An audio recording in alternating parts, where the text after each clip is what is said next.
Tao po! Aling Mar! Aling Mar! Hala, abi ko kung sino ka pala yan, Dan! Ay, kita, te! Kamusta ka na, Benit? Lo kami tanong pala mo. Ay, baka di ka na pala makaintindi ng hilikay nun. Basta, halika na pumasok. Ta, akin na yan. Ta. Thank you po. Ay, ano pala lang yan ito? Bilin! Anak! Pa, look! I brought your favorite! Grabe! Pero kalang yung favorite ko na. Tito Kim! Ang laki na ng prinsesa namin, ah! Sige, umupo na. Kain na tayo. Kain.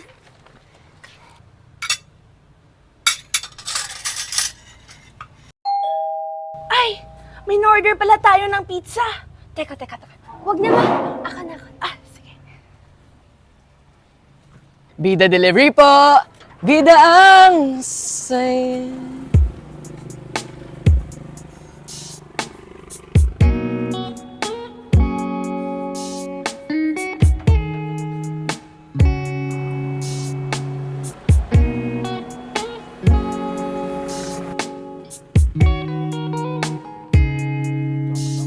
Ma'am, sir, ang bayad niyo po. Ay, ito pala po. Salamat. Thank you po. Thank you po. Aling Mar. Oh, may kasama pa tayo dito? Yung matangkad na lalaki? Matangkad. Ah, si Toto Dre na. Ang bata noon na nahanap ng mama at papa mo noong binili nila yung bahay. Inalagaan at pinakain nila hanggang sa itunuging na din siyang parte ng pamilya. Oh. Siya ba yung kaplimit ko noon? Oo, naghahabulan pa nga kayo dito eh. Kaso, baka nakalimutan mo lang sa sobrang tagal na. Kaya pala. Tingin-tingin mo dyan, V. Natulala ka na. Yee, may gusto ka sa kanya, no? Hindi kaya. Aling Mar.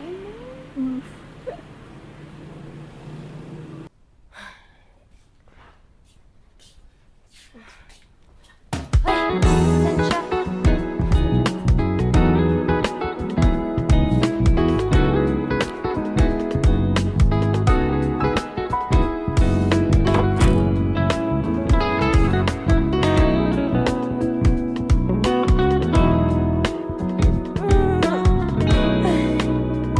Bakit ba ako nalilito? Kung saan-saan humihinto para lang makita mo ako. Naghihintay lang para sa'yo. Ikaw lang ang laman ng aking puso. Lagi kang tumatakbo sa isip ko. Di na makatulog sa gabi. Tinapos mo ako ng iyong ngiti.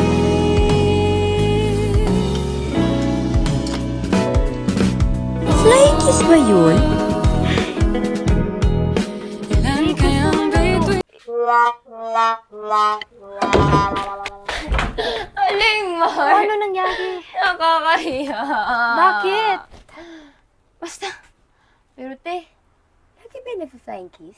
Anong flying kiss? Thank you yan sa sign language. Ano ka ba? Sign language? Ba't siya nagsa-sign language? Kalimutan mo na ba? Hindi siya nagsasalita. Baby. Ganun pala. Bakit? Hindi nga namin alam kung bakit siya nagkaganyan. Dre, pwede bang pumasok? Dre, pasensya ka na ha. Di ko naman kasi nakalang nagbibihis ka eh.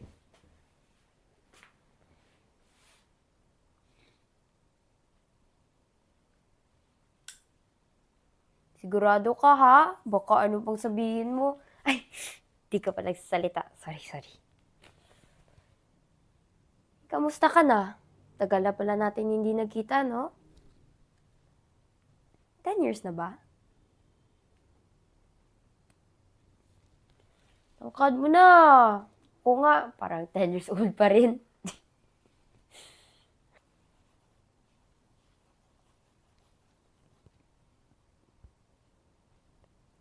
Ganun pa rin. Traffic, trabaho, stress. Kaya gusto ko na talaga umuwi dito eh.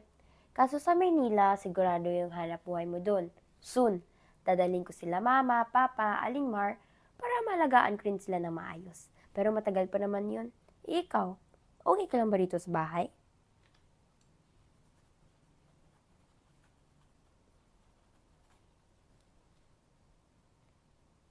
Hinihintay? Sino? Sandali lang. May nakalimutan akong ibigay sa'yo. Binilhanan lang kita ng bago, luma na kasi yung dati mo eh.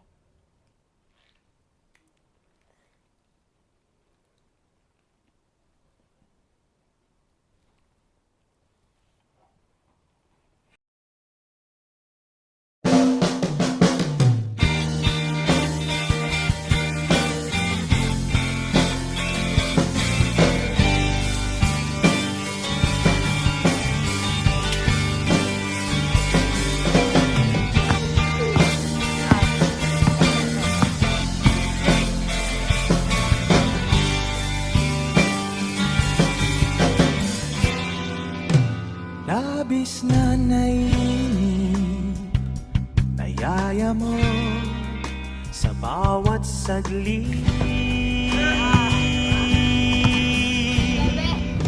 Kapag naalala ka, wala naman akong magawa.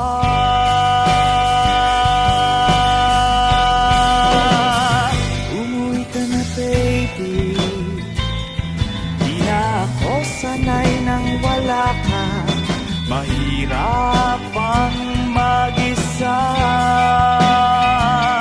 at sa gabi na hanap-hanap kita. Hanggang kailan ako maghihintay na makasama kang muli sa buhay kong puno ng paghihirap. At tanging ikaw lang ang pumapawi sa mga luha at naglalagay ng ngiti sa mga labi. Di mapigilang magising na baka sa tagal mahulog ang loob mo sa iba. Nakabalisa, nakanuot, wag naman sana.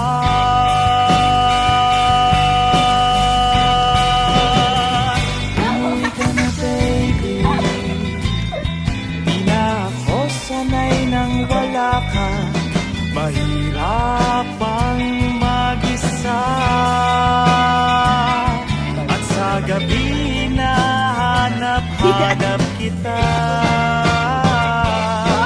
Hanggang kailan ako maghihintay na makasama kang muli sa buhay kong puno ng paghihirap. At tanging ikaw lang ang pumapawi sa mga luha at naglalagay ng ngiti sa mga labi. Umuwi ka na baby, umuwi ka na baby, umuwi ka na baby, umuwi ka na baby, umuwi ka na baby, umuwi ka na baby.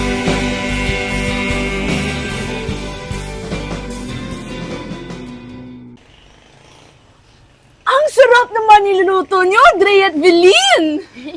Pang restaurant na to. Ako na bahala sa pagpapatayo ng restaurant nyo, ah? Ako naman bahala sa pagkuha ng orders. Hello, ma'am, sir. What would you like for today?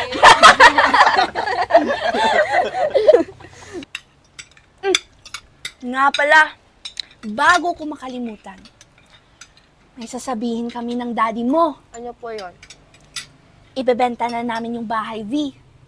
may nakita na kaming bagong bahay sa Maynila. Sasama na kami sa iyo. May pool, may jacuzzi, may bilyaran, at may mga kabayo tayo dun. Ha? Aalis tayo? Agad-agad?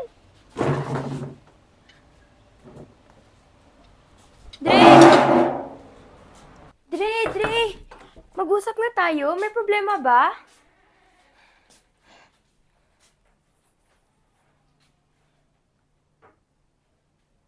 Alam mo naman mas maalagaan ko sila kapag magkakasama kami sa Maynila.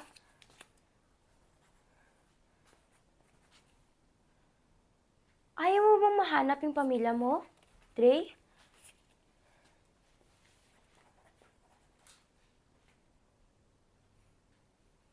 Saan? Kanino? Hindi mo naman kailangan magsalita para maintindihan kita. Ipakita mo lang.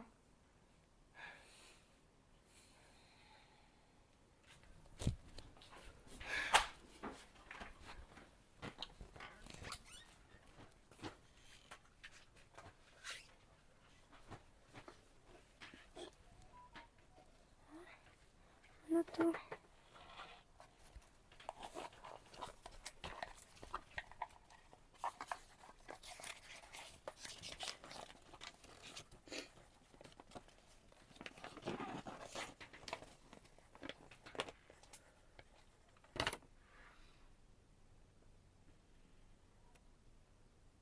Parang kilala ko to eh. Mama mo si Eve Cruz? Yung sikat na singer noon? At may anak pala siya? At ikaw pa yun? Sandali lang. Ano tayo?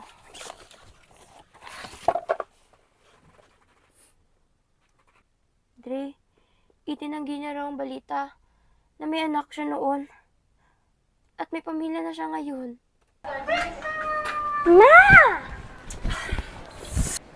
Mahirap ka na.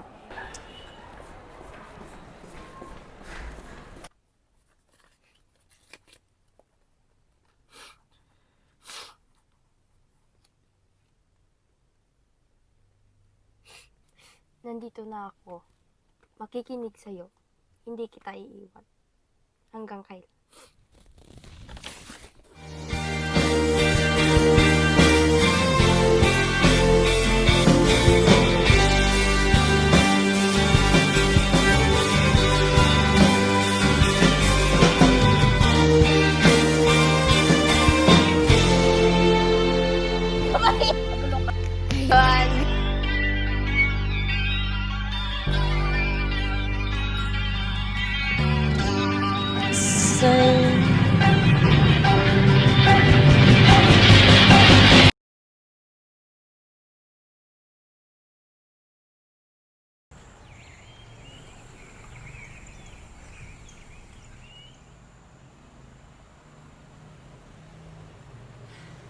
One last goodbye. One last goodbye.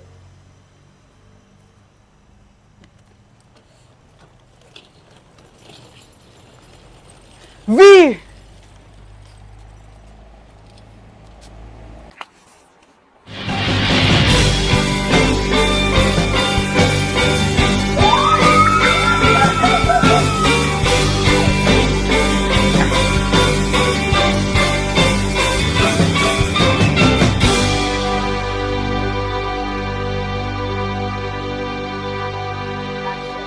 Ngayon, kami ay masaya at may anak.